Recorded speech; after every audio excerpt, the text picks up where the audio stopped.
How's it going, guys?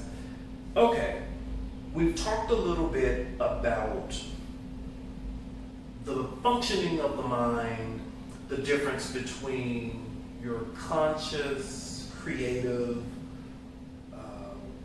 awake mind, the part of your mind that's able to self-recognize. That's your conscious mind. It's the mind that where will exists, where you say, I want to do this or I want to do that.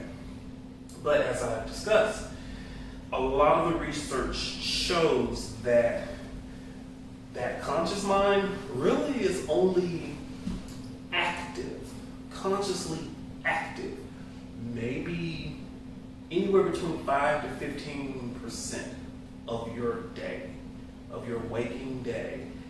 That's staggering, because that means that your subconscious mind, which is the habit mind, is actually in control the majority of the time.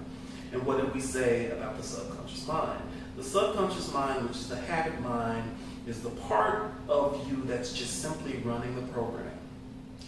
Its primary job is to keep things normal, is to create a sense of homeostasis, which simply means keeping things the same.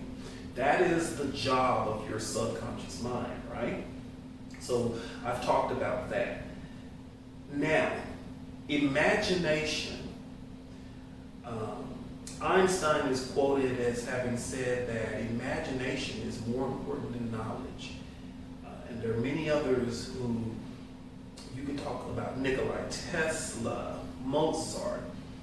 All of these great thinkers utilize the power of their imagination.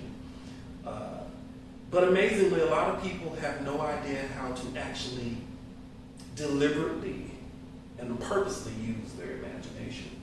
So here I say that for the purpose of this, actively using your imagination for the purpose of reprogramming our subconscious mind to move towards a desired outcome. You do that with the power of questions. Questions are very powerful. When you ask your mind a question, your subconscious mind automatically seeks to provide an answer for it. And we start with that very powerful question, what do I want?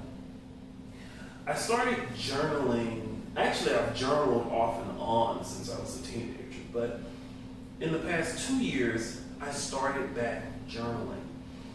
And I had heard some bits and pieces of a documentary someone gave that talked about the power of questions. And it resonated with me. And one powerful question that they said that you should ask yourself is, what do I want? You'd be surprised how many people, when they ask themselves that question, can't come up with anything. They can't envision anything. They feel conflicted. Now, for me, when I started asking myself that question about 2 years ago, I could get a sense of what it felt like, but I couldn't get a sense of what it looked like. So what I started doing was, and this is that journal that I've been keeping this particular journal since September of last year. And what I would write in that journal at the beginning of every day is, what do I want?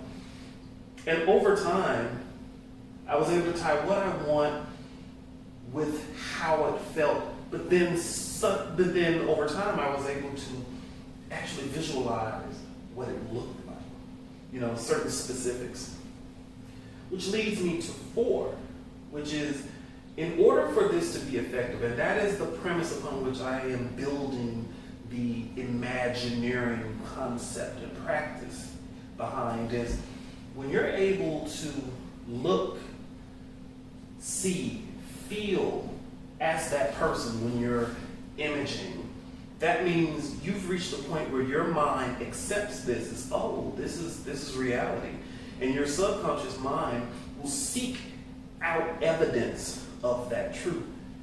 I know it's simplified, but that's really how it works. I mean, there's a lot more to it, but that is the premise behind which the life that you're living right now is a program that's just being played out you know, and your subconscious mind's job is to keep it that way.